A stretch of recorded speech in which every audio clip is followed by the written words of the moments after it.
안녕하세요. 안녕하세요. 네, 오늘 또 저희 한화 예배에 오신 여러분들 환영합니다. 예. 오늘이 벌써 3월 16일인가요? 아니죠. 예. 우리 이제 주일날 이 방송이 나가니까, 우리 예배가 나가니까 3월 13일, 3월 20일입니다. 3월 예. 20일 주일입니다. 여러분들 잘 지내시는지 모르겠는데 저희는 시카고에 왔어요. 여기 돌아와가지고 저희 이제 지난주에 올랜도 컨퍼런스 갔다가 와가지고 여기 이제 미드웨스트 라지 저희 교회 수양관이 있는 곳에 잠깐 거처하고 있는데 또 많은 미팅이 있었습니다. 지난주에 예. 우리 이제 강학수 목사님도 여기 오시고 여러 교회 리더분들이 오셔가지고 같이 이제 모임을 하고 그랬는데 여기는 날씨가 많이 풀렸어요. 예, 그래서 벌써 봄이 봄 많이 같습니다. 와서 아주 눈은 다 많이 녹고 따뜻해졌습니다. 그랬는데 이번에 근데 저희 이제 여러 미팅을 하면서 그 청소년 사역에 대해서 유스 미니스트리에 대해서 많은 얘기를 나눴죠. 저희가 이번에 그 플로리다에 컨퍼런스 가면서 느끼게 된 것은 많은 그 교회들이 미국에 있는데 열심히 지금 처치 플랜팅 하려고 개척 교회를 시작하고 하려고 많이 애를 쓰고 있는데 그 청소년 사역이 너무나 약하다는 것을 보게 되었습니다.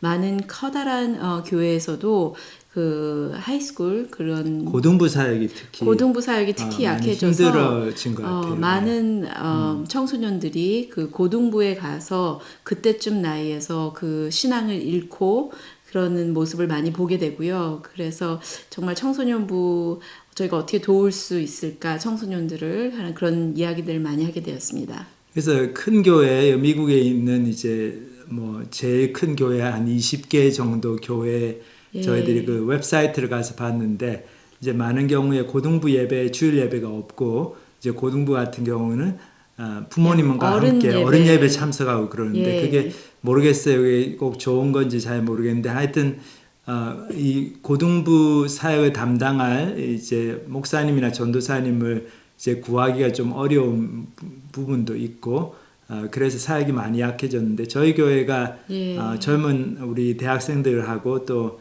청년들이 많기 때문에 저희들이 이 사역을 좀 도와줄 수 있고 전체 이제 미국 교회의 청소년 사역에도 어떻게 저희가 조금이라도 보탬이 되면은 좋지 않을까 그렇게 해가지고 많은 토론과 또 논의를 가졌습니다. 그래서 이번 여름에 좀 여러 교회를 다니면서 그렇게 필요가 있는 교회들 특히 고등부 사역을 저희들이 돕는 이제 그런 계획들도 조금씩 세우고 그렇게 있는데 아시겠는지 모르겠는데 한국 교회도요.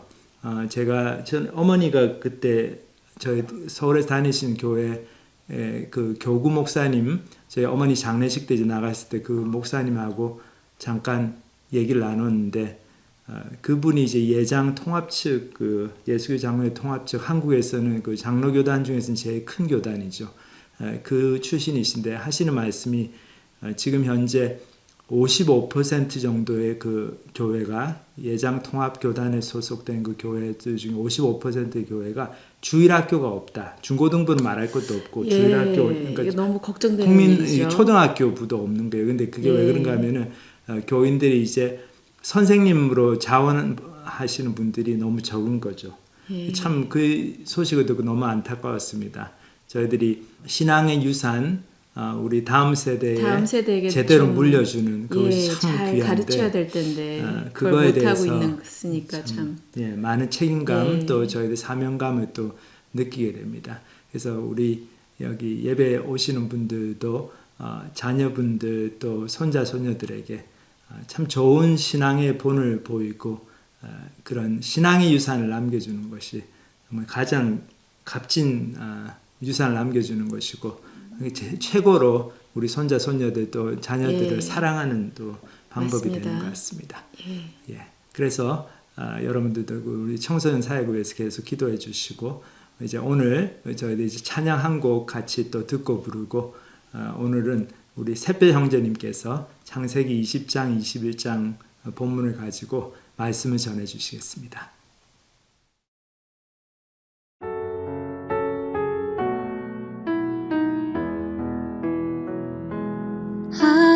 하나님은 너를 지키시는 자 너의 우편에 그늘 되시니 낮에 해와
안녕하세요. 그레이스포인트 교회 온라인 예배 오신 여러분을 환영합니다.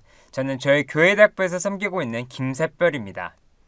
김철원 전도사님과 김샤론 사님께서 지금 중서부에서 사역을 하고 계신데요. 한 달 전쯤에 저희 캘리포니아에 있는 대학원 학생들을 위해서 샌프란시스코 근처에 오셔서 설교를 해주시면서 그 수련회를 이끌어 주셨는데 제가 그 설교를 직접 듣고 같이 옆에서 이야기도 하면서 생각이 든 게 이렇게 온라인 설교도 좋지만 한국어 설교도 나중에 직접 김철원 전도사님과 김샤론 사모님께서 사모님으로부터 들으면 정말 좋겠다라는 생각이 들었습니다. 제가 저의 개인적 소망인데 다들 이렇게 멀리에서 듣고 계셔서 제가 계속 기도를 해야겠네요. 자, 저희가 계속 아브라함의 인생에 대해서 살펴보았는데요. 아브라함의 인생을 아브라함의 나이에 따라서 제가 정리를 한번 해봤습니다. 한번 보시면은 하나님께서 아브라함에게 오셔서 아브라함이 살고 있는 하란을 떠나 하나님께서 보여주시는 땅으로 가라고 부르시는 것을 창세기 12장에서 보았는데요. 하란을 떠나서 가나안을 도착하자 하나님께서 아브라함에게 나타나셔서 아브라함의 후손들에게 이 땅을 주겠다고 다시금 약속을 해주십니다. 그런데 이 약속을 받고 나서 남쪽으로 애굽으로 이렇게 가게 되는데 다른 사람들이 자신의 아내를 빼앗아 갈까봐 사라를 누이라고 속인 일이 일어나죠. 이게 아브라함이 75세의 일이었습니다. 그리고 75세부터 85세까지 이 10년 동안 아주 많은 일이 일어났는데요. 롯이 아브라함과 헤어진 후에 전쟁 포로가 되자 아브라함이 전쟁에서 롯을 구하고 이제 하나님의 언약을 받습니다. 그리고 86세 때 아내의 여종 하갈을 통해서 이스마엘을 낳았는데요. 그리고 13년 동안 그 후에 성경은 아무것도 기록을 하지 않습니다. 13년 동안의 침묵의 끝, 아브라함이 99세가 되었을 때 하나님은 할례의 표적을 주시면서 사라를 통해서 아들을 낳을 것이라고 다시 한번 약속을 하셨습니다. 거기에다가 아브라함이 소돔과 고모라를 심판하시려는 하나님 앞에서 의인 10명을 위해서 하나님께 구원을 간구하는 모습까지 보였는데요. 참 75세에 하란을 떠나 애굽에 가서 사라가 자신의 누이라고 하는 모습과 99세에 소돔과 고모라에 대해서 하나님의 심판에 중부하는 모습은 아브라함이 하나님과 많은 동행을 하면서 성숙해졌다라는 것을 볼 수 있습니다. 자, 그러면 이번 주에 창세기 20장과 21장을 보면서 실패의 순간과 그리고 기쁨의 순간에서 아브라함의 인생이 어떠했는지를 같이 한번 살펴보겠습니다. 그러면은 먼저 아브라함의 실패의 순간을 같이 살펴보겠는데요. 창세기 20장 1절에서 2절을 읽어보면은 아브라함이 거기서 네게브 땅으로 넘겨가 가데스와 술 사이 그랄에 거류하며 그의 아내 사라를 자기 누이라 하였으므로 그랄과 아비멜렉이 사람을 보내어 사라를 데려갔더니 자 1절을 보면 아브라함이 네게브 땅으로 옮겨갔다라고 하는데요. 문맥을 잠시 말씀드리자면은 아브라함은 적어도 13년 동안 헤브론에서 살았습니다. 이 헤브론에서 살면서 롯도 구하고 하나님으로부터 언약도 받고 참 많이 성숙한 지역이었는데요. 본문에서는 명시적으로 이렇게 말을 하지는 않지만 이전 장에서 하나님이 지역 사람들의 교육 중심지이자 집결지였던 소돔과 고모라를 심판하신 것을 보았죠.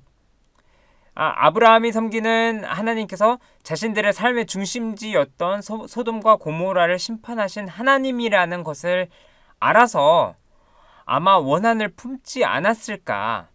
그리고 원하는 있는 사람들이 해코지 할까봐 아마 아브라함이 다른 곳으로 이사하지 않았을까 추측을 해볼 수 있습니다.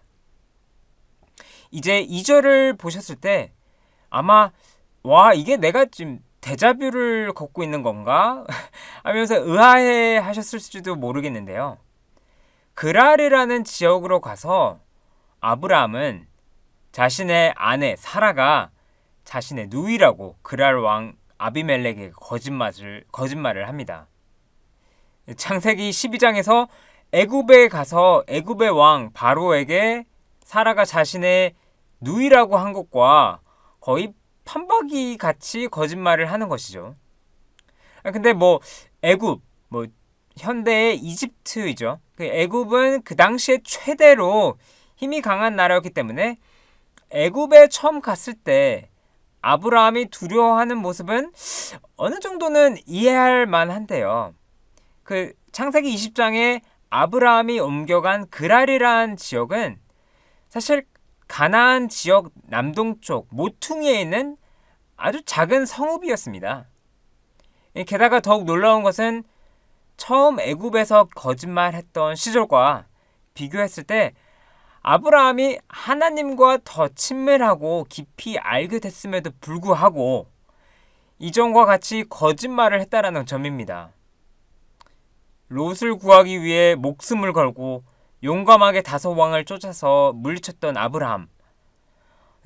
전쟁에서 승리한 모든 영광과 존귀를 하나님께 돌리기 위해서 전쟁에서의 그 노략물을 가져가라고 하는 그 소돔 왕의 제안을 거절했던 그 아브라함. 놀랍게도 이러한 아브라함이 비겁하게 거짓말을 하는 행동을 반복한 것이었습니다. 슬프기도 하고 참 놀랍기도 한 이 아브라함의 모습을 통해서 알 수 있는 것은 이것이 성경에서 보여주는 인간의 본성이라는 것입니다. 하나님을 따르면서 저희들 삶의 많은 부분이 성화되고 변화되는 것은 사실입니다. 하나님을 따르면서 그분의 인격을 닮게 되는 것이죠. 하지만 또 다른 현실은 어떠한 죄와 그 습관들은 성화되는데 시간이 정말 오래 걸리고 사실 어떨 때는 이 삶을 살아가면서 저희 삶에서 떨쳐지지 않고 계속 우리를 따라온다는 것입니다.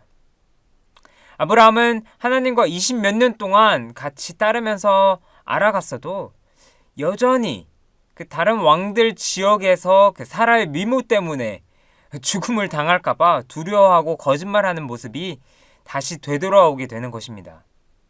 어떻게 보면은 두려운 상황에 맞들였을 때 우리는 가장 본능적인 모습으로 돌아가게 되는 것이죠. 이러한 아브라함의 모습을 보면 저희도 아브라함과 같이 하나님을 오랫동안 따르면서 살아간다 해도 똑같은 죄를 경험하지 않을까 하는 생각에 낙심을 하게 됩니다. 하지만 저희가 계속 같은 죄를 경험한다고 한다는 것은 인정하는 것을 패배를 인정하는 것이 아니라 승리를 위한 자기 성찰의 첫 단계입니다. 미국에는 단주회 또는 알코올 중독자 갱생회, 그러니까 Alcoholics Anonymous라는 단체가 있는데요. 술에 중독된 분들이 모여서 중독의 사슬을 끊을 수 있도록 돕는 모임입니다. 그리고 이 그룹의 재밌는 점이 하나가 있는데요. 알코올 중독으로 고생하시는 멤버들이 모일 때 처음 인사를 안녕하세요. 제 이름은 김새별입니다. 라고 말한 다음에 바로 말하는 게 저는 알코올 중독자입니다. 라고 이렇게 자기소개를 한다는 점입니다. 한마디로 일단 알코올 중독에 빠지면 계속해서 알코올 중독과 씨름할 것을 인정하는 것입니다. 그리고 인정을 통해서 그들은 실제로 음주투쟁에 얼마나 취약한지 인정하고 더 대면할 수 있는 것입니다. 우리가 어떠한 죄를 계속해서 씨름하고 있다라는 것, 실험하고 있다고 인정하는 것은 우리가 죄를 반복하도록 허락하는 것이 전혀 아닙니다. 아브라함이 같은 죄를 반복했다는 것은 참 실망스럽고 어떻게 보면 실패로 배우고 성장하는 것이 이상적인 모습이죠. 하지만 예수님의 성품과 같이 그 성화되기 전까지 저희가 특히 어떤 죄에 취약하며 쉽게 무너질 수 있는지 그것을 잘 알아야 죄와의 싸움에서 더 잘 싸울 수 있는 것입니다. 자, 그러면은 두 번째 포인트로 이제 아브라함의 거짓말이 드러났을 때 아브라함이 어떠한 반응을 보였는지 같이 한번 살펴보겠습니다. 본문을 그럼 다시 읽어보겠습니다. 창세기 20장 3절 그 다음에 7절에서 13절 읽어보겠습니다. 그 밤에 하나님이 아비멜렉에게 현몽하시고 그에게 이르시되 내가 데려간 이 여인으로 말미암아 내가 죽으리니 그는 남편이 있는 여자임이라. 이제 그 사람의 아내를 돌려보내라. 그는 선지자라. 그가 너를 위하여 기도하리니 내가 살려니와 내가 돌려보내지 아니하면 내가 내게 속한 자와 다 반드시 죽을 줄 알지니라. 아비멜렉이 그날 아침에 일찍이 일어나 모든 종들을 불러 그 모든 일을 말하여 들려주니 그들이 심히 두려워하였더라. 아비멜렉이 아브라함을 불러서 그에게 이르되 내가 어찌하여 우리에게 이렇게 하니냐? 내가 무슨 죄를 내게 범하였기에 내가 나와 내 나라가 큰 죄에 빠질 뻔하게 하였느냐? 내가 합당하지 아니한 일을 내게 하였도다 하고 아비멜렉이 또 아브라함에게 이르되 내가 무슨 뜻으로 이렇게 하였느냐?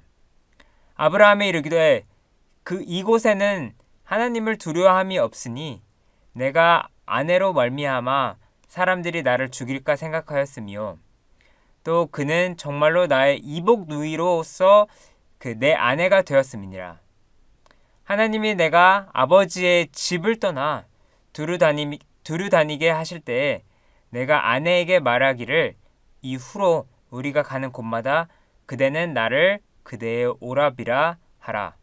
이것이 그대가 내게 베풀 은혜라 하였느라.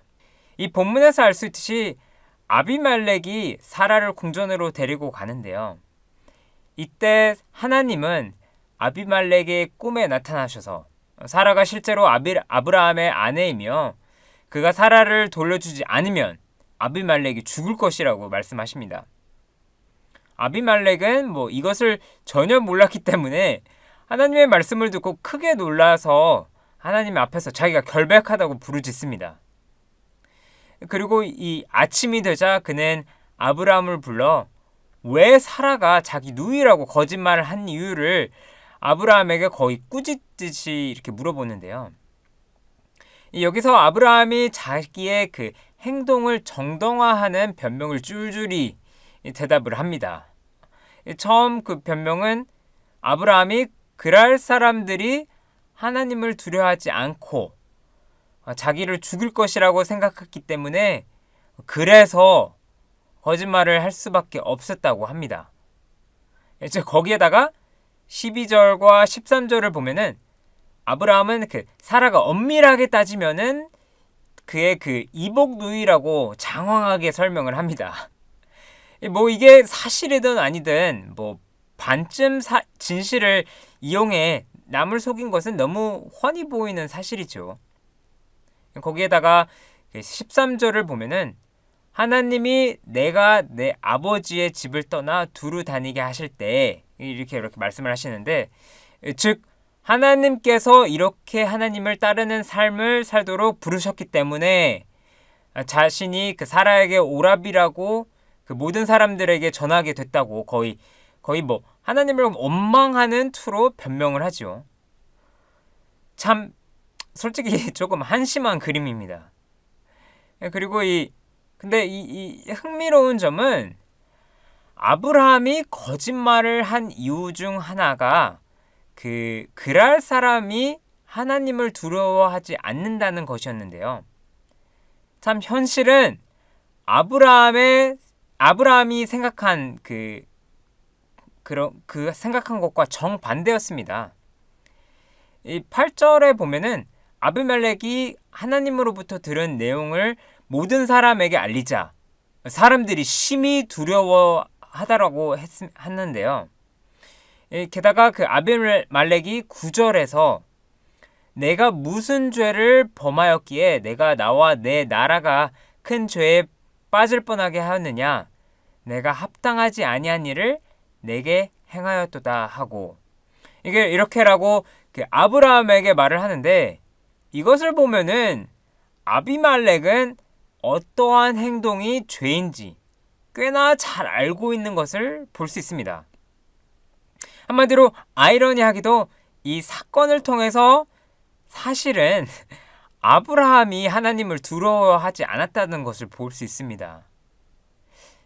이처럼 아브라함을 통해서 우리는 하나님을 두려워하지 않을 때 실제로 무엇을 하게 되는지 알 수 있습니다. 첫째, 우리는 완전한 진실을 말하지 않게 됩니다. 우리에게 이익이 되지 않는 부분을 감추면서 진실을 말하는 척 하는 것이지요. 사실 우리에게 이익되는 진실만 말하는 그 반쪽 진실은 진실이 아닌 것이지요. 그리고 그 우리의 잘못이 밝혀졌을 때 우리의 변명으로 우리의 행동을 정당화합니다. 그 누구도 진실을 모른다면은 나에게 가장 정당한 사실이 진실이 돼버려지는 것이죠. 그리고 궁극적으로 우리의 실패를 하나님에게 탓하며 원망을 합니다. 자신의 죄를 하나님에게 탓하는 그 모습, 하나님을 두려워하지 않기에 어떻게 보면 용맹하게 하나님을 원망하는 것이죠.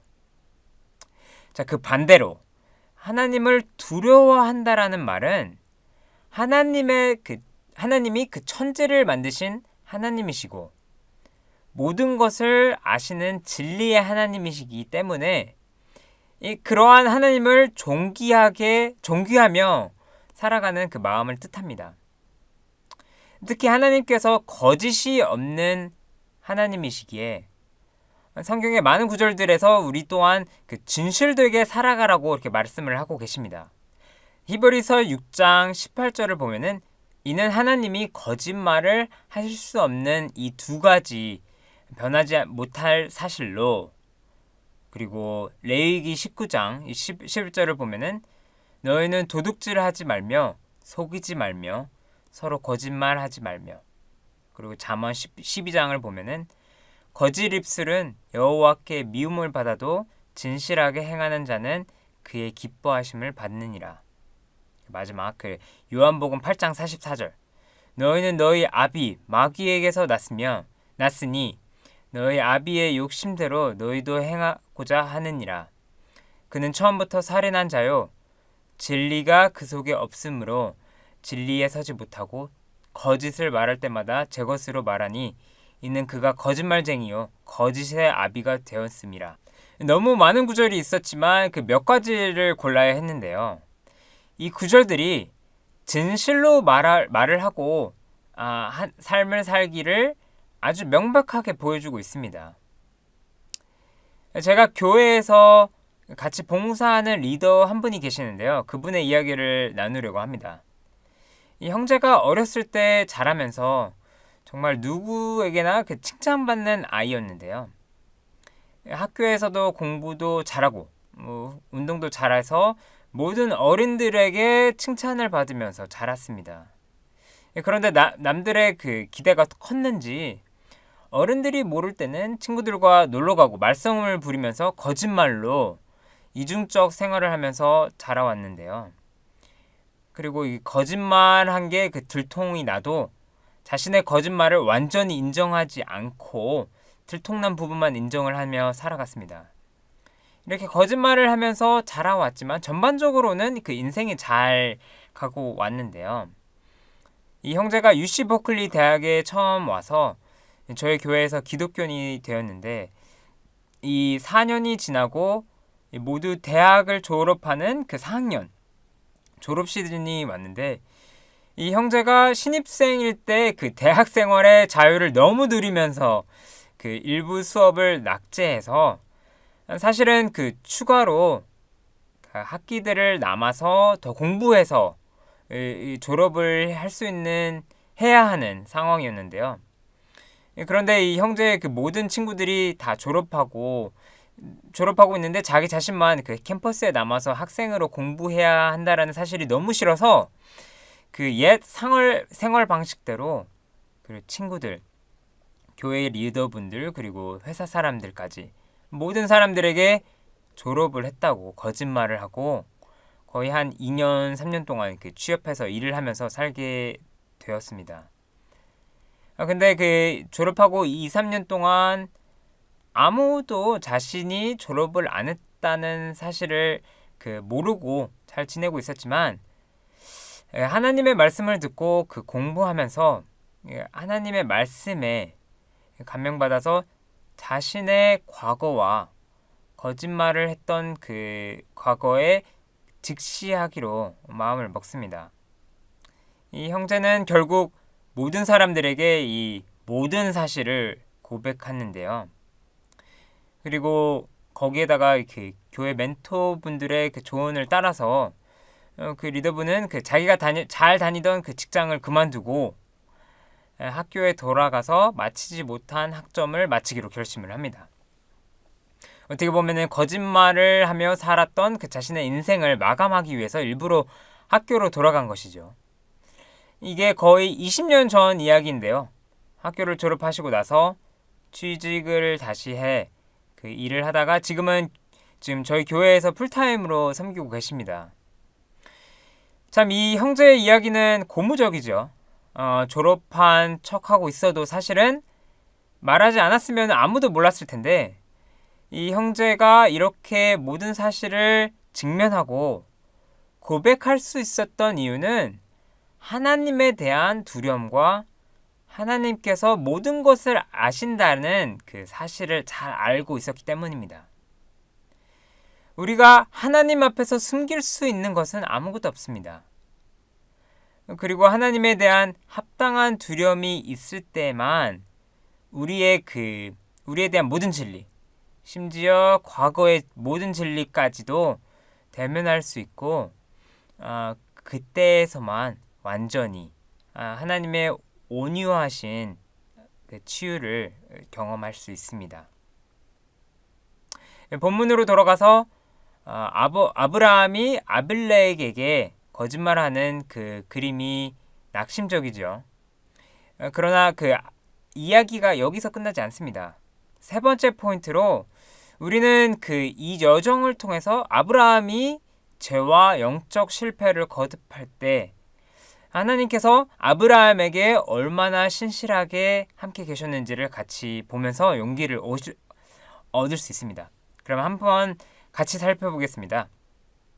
창세기 20장 14절부터 18절을 읽어보면은 아비멜렉이 양과 소와 종들을 이끌어 아브라함에게 주고 그의 아내 사라도 그에게 돌려보내고 아브라함에게 이르되 내 땅이 내 앞에 있으니 내가 보기에 좋은 데로 거주하고 사라에게 이르되 내가 은 1,000개를 내 오라비에게 주어서 그것으로 너와 함께한 여러 사람 앞에서 내 수치를 가리게 하노니 내 일이 다 해결되었느니라. 아브라함이 하나님께 기도하며 하나님이 아비멜렉과 그의 아내와 여종을 치료하사 출산하게 하였으니 여호와께서 이왕에 아브라함의 아내 사라의 일로 아비멜렉의 집에 모든 태를 닫으셨습니다. 이 본문이 참 흥미로운데요. 하나님께서 아비멜렉의 꿈에 나타나셔서 경고를 하셨을 뿐만 아니라 아비멜렉 아래에 있는 종들이 아이를 못 낳게 태를 모두 닫으셨습니다. 그리고 그 아비멜렉이 사라를 돌려주고 나서 자기가 그 결백하다는 것을 보여주기 위해서 아브라함에게 그 양과 소, 뭐 그런 것 같은 그 물질들을 많이 주고 아브라함이 원하는 곳에서 그냥 아무 데서나 살도록 허락을 해줍니다.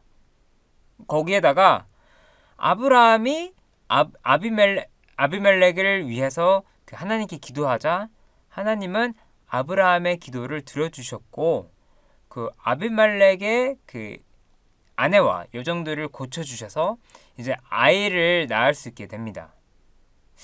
분명히 아브라함은 잘못을 저질렀는데 하나님은 아브라함을 벌하신 것이 아니라 아비멜렉을 벌하시고 그 대신 아브라함은 아비멜렉에게 그 많은 물질들을 받고 아비멜렉 사람들의 질병을 고쳐주게 되는 그 예언자의 역할을 하게 되는 것입니다. 아브라함이 잘못을 저질렀지만 여전히 하나님의 편에 서시는 그 하나님. 왜 그런 것일까요? 여기서 하나님은 창세기 12장에서 처음으로 그 아브라함을 부르실 때 아브라함에게 하신 약속을 지키는 것입니다. 창세기 12장 3절을 보면은 너를 축복하는 자에게 내가 복을 내리고 너를 저주하는 자에게는 내가 저주하리니 땅의 모든 족속이 너로 말미암아 복을 얻을 것이라 하신지라. 아브라함이 두려움에 닥쳐 그 하나님을 믿는 대신 거짓말로서 자신을 보호하려는 그 옛 모습으로 돌아갔지만 하나님은 그 아브라함의 이러한 모습에도 불구하시고 그 아브라함과 함께 하시겠다라는 약속을 계속 지켰습니다. 하나님의 그 신실하심이 계시지 않았더라면은 그 우리의 죄의 모습에서 벗어나지 못한 그 암울한 모습이었지만 이러한 죄인을 하나님께서 하나님 나라의 자녀와 그 일꾼으로 만들게 계셨다는 그 말씀을 기억하면은 우리가 그 절망 속에서 희망을 가질 수 있습니다. 디모데후서 2장 13절은 이렇게 말을 하는데요. 우리는 신실하지 못하더라도 그는 즉 하나님은 언제나 신실하십니다. 그는 자신을 부인할 수 없으시기 때문입니다. 하나님은 우리가 신실하지 못할 때에도 신실하신 분이십니다. 예배를 듣고 계시는 한국어 온라인 가족 여러분들도 하나님의 이러한 신실하심을 이해하고 더욱 하나님께 의지하며 하나님을 사랑하는 모두가 되시기를 제가 성원하겠습니다. 자, 이제까지 저희가 아브라함이 실패를 경험했을 때 어떤 삶을 살았는지 계속 살펴보았는데요. 이제 아브라함의 삶에서 그 기쁨의 순간이 어떠했는지를 같이 살펴보면서 하나님을 따르면서 오랜 낙심과 그 기다림 끝에 기쁨의 순간이 온다라는 그 마지막 포인트를 같이 살펴보겠습니다. 창세기 21장 그 1절부터 7절을 같이 읽어보겠는데요. 여호와께서 말씀하신 대로 사라를 돌보셨고 여호와께서 말씀하신 대로 사라에게 행하셨으므로 사라가 임신하고 하나님이 말씀하신 시기가 되어 노년의 아브라함에게 아들을 낳으니 아브라함이 그에게 태어난 아들 곧 사라가 자기에게 낳은 아들을 이름하여 이삭이라고 하였고 그 아들 이삭이 난 지 8일 만에 그가 하나님이 명령하신 대로 할례를 행하였더라. 아브라함이 그의 아들 이삭이 그에게 태어날 때에 100세라. 사라가 이르되 하나님이 나를 웃게 하시니 듣는 자가 다 나와 함께 웃으리로라. 또 이르되 사라가 자식들을 젖먹이겠다고 누가 아브라함에게 말하였으리요마는 아브라함의 노경에 내가 아들을 낳았도다 하리라. 마침내 사라가 하나님께서 약속하신 대로 아들을 낳았습니다. 이게 아브라함이 100세였다라고 했는데요. 사라가 그 90세였을 때였습니다. 보통 여성의 그 평균 가임 연령이 12세에서 51세이라고 하는데요. 의학적으로 생각을 해보면은 정상적인 일이 아니기 때문에 아브라함과 사라가 하나님의 약속을 믿는 믿음이 필요했던 것이었죠. 그러나 정말로 하나님께서 약속하신 대로 아브라함과 그 사라 사이에서 아이가 태어나게 되었습니다. 어느 부모든지 그 아이가 태어나면은 정말 행복한 일인데 아이가 그 늦은 나이에 오면은 그 기쁨이 더 크게 다가왔을 텐데요. 아마 아브라함과 사라는 아주 그 기쁨에 가득 차서 얼굴에 미소가 떠나지 않았을 것입니다. 이에 아브라함은 아들에게 그가 웃는다 라는 뜻의 이삭이라는 이름을 지어주었습니다. 여기서 그 아브라함과 사라가 약간 유머 감각이 있는 것을 알 수 있는데요. 사실 웃음은 아브라함과 사라가 그 아들을 주실 것이라는 그 하나님의 말씀을 듣고 믿는 과정에서 계속 나온 테마였습니다.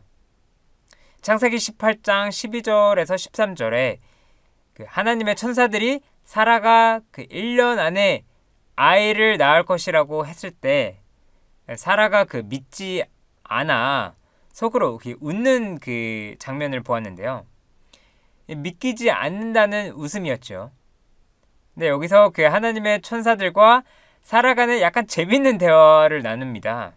하나님의 천사들이 사라에게 왜 웃느냐 물어보니까 사라는 웃지 않았다라고 부인을 합니다. 이제 거기에다가 이제 내 천사들이 다시 아니다, 내가 웃었느니라 이렇게 계속 이렇게 웃었냐 안 웃었냐 이렇게 말을 계속 반복을 하는데요. 그리고 그 오늘의 본문 창세기 21장 6절을 다시 읽어보면은 사라가 이르되 하나님이 나를 웃게 하시니 듣는 자가 다 나와 함께 웃으리로다. 또 이르되 사라가 자신들을 젖먹이겠다고 누가 아브라함에게 말하였음이오마는 아브라함의 노경에 내가 아들을 낳았다고 하니라. 사라는 노년에 아들을 낳아 웃으며 기뻐하는 모습을 볼 수 있는데요. 하나님의 말씀이 정말로 이루어졌다라는 것이 믿겨지지 않아서 웃고 있는 것입니다. 사라의 이 웃음은 우리가 의심하는 그 마음을 가졌지만 실제로 하나님의 권능으로 우리가 생각한 것과 모순되는 현실을 경험하고 보았을 때 나오는 웃음인 것이죠. 그리고 이것은 오랜 기간 기다림 끝에 마침내 하나님의 약속이 성취된 것을 경험하는 기쁨의 웃음인 것입니다. 하나님께서 약속을 지키실 때에는 하나님의 타이밍으로 지키십니다. 그리고 하나님의 약속을 기다리는 시간은 우리를 또 다른 사람으로 만드시는 과정입니다. 하나님을 따른다는 것이 내 상식적으로는 말이 안 되고 너무 대가가 커도 그 상황에서 하나님을 신뢰하는 그 사람, 그리고 하나님의 약속을 기다리는 시간 동안 그 원하는 것이 하나님의 약속이 아니라 하나님 자체가 되는 사람, 그리고 실패와 낙심의 시간이 닥칠 때 실패와 낙심에 머무르는 것이 아니라 하나님의 은혜와 신실하심을 더더욱 경험하게 되는 사람, 이런 사람으로 하나님께서 우리를 변화시키는 것이지요. 사실 아브라함의 삶은 이삭의 탄생됨으로 그 하나님의 약속이 온전히 이루어질 때까지 낙심과 불신의 순간들, 그리고 소망과 그 기쁨의 순간들이 계속 반복되는 삶이었습니다. 제가 설교 처음 시작할 때 제가 아브라함의 나이에 따라서 아브라함의 여정을 말씀드렸는데요. 아브라함의 인생은 이게 보시다시피 직선으로 쭉 순항한 것이 아니라 인생의 고점과 저점이 계속해서 반복되는 삶이었습니다. 하란에서 하나님의 부르심을 받고 떠난 다음에 그 가나안에서 하나님의 약속을 받고 제단을 지은 그 고점으로 이제 시작을 하는데, 그런데 바로 다음에 그 애굽에 가서 사라가 누이라고 속이는 그 인생의 저점을 경험합니다. 그 다음에 롯을 구하고 소돔 왕을 거절한 후에 그 하나님의 언약을 받는 또 다른 고점을 경험하는데요. 근데 그 바로 다음 장에 사라가 말한 대로 사라 대신 하갈을 통해서 이스마엘을 낳습니다. 하나님의 말씀을 의지하지 않고 하갈을 통해서 아들을 낳았다라는 점에서 이게 저점이죠.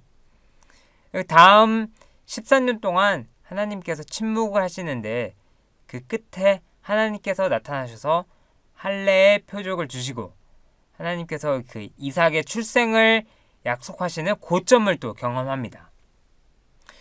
그리고 그 약속을 받은 바로 다음에 오늘 알아봤듯이 아브라함이 그 아비멜렉에게 거짓말을 바로 이게 하는데요. 이게 바로에게 했듯이 똑같이 하는 거짓말, 아주 저점을 또 경험을 합니다. 근데 이게 아이러니하게도 그 저점을 경험한 바로 다음에 이삭의 탄생을 경험하는 인생의 고점을 경험합니다. 와, 이렇게 생각을 해보면은 아브라함의 삶은 정말로 롤러코스터 같은 여정이었네요. 예, 하지만 아브라함이 이렇게 모든 우여곡절을 겪었기 때문에 만국의 복을 주는 믿음의 조상이 될 수 있었는 것이었습니다. 자, 우리가 보통 기독교인으로서의 삶이 낙심과 절망의 순간 없이 계속해서 나아질 것이라는 장밋빛 삶의 모습을 가지고 있는데요. 현실적인 기독교인으로서의 삶은 우여곡절이 사실은 많은 삶입니다. 하지만 저희가 낙심과 실패의 때를 겪으면서도 기쁨의 때를 기다릴 수 있는 것은 하나님께서 이미 상상할 수 없는 그런 일을 행하셨다라는 것입니다. 행하셨기 때문입니다. 노년의 아브라함과 사라에게 아들을 주신 것도 놀라운 일이지만 그것보다 더 우리의 상상을 초월하는 그 일은 하나님께서 독생자 아들 예수님을 보내셔서 우리의 죄를 위해서 죽으시고 우리의 죄를 용서해 주신 것입니다. 우리의 삶에서 많은 실패와 절망의 순간이 있지만 하나님께서 우리의 삶을 인도하시고 우리와 함께 하시겠다라는 그 약속을 믿으면서 우리 모두가 기쁨의 순간을 이번 한 주도 경험하시며 경험하시기를 제가 기도하겠습니다. 자, 그러면은 기도로 제가 마무리를 하겠습니다.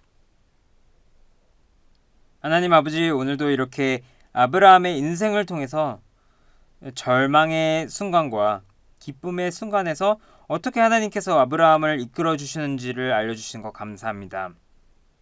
저희가 두려움의 순간에서 하나님을 의지하지 않고 저희 자신을 의지하는 모습을 반복해서 경험하지만 하나님께서는 저희를 항상 신실하게 사랑해 주신다라는 것 너무나도 감사합니다. 저희의 절망과 실패의 순간에서도 결국엔 기쁨의 순간이 온다는 것을 희망하며 이번 한 주도 살아가기를 원합니다. 저희가 롤러코스터 같은 신앙의 삶을 살며 하나님과 더 가까워지기를 바라며 이 모든 것을 예수님의 이름으로 기도합니다. 아멘.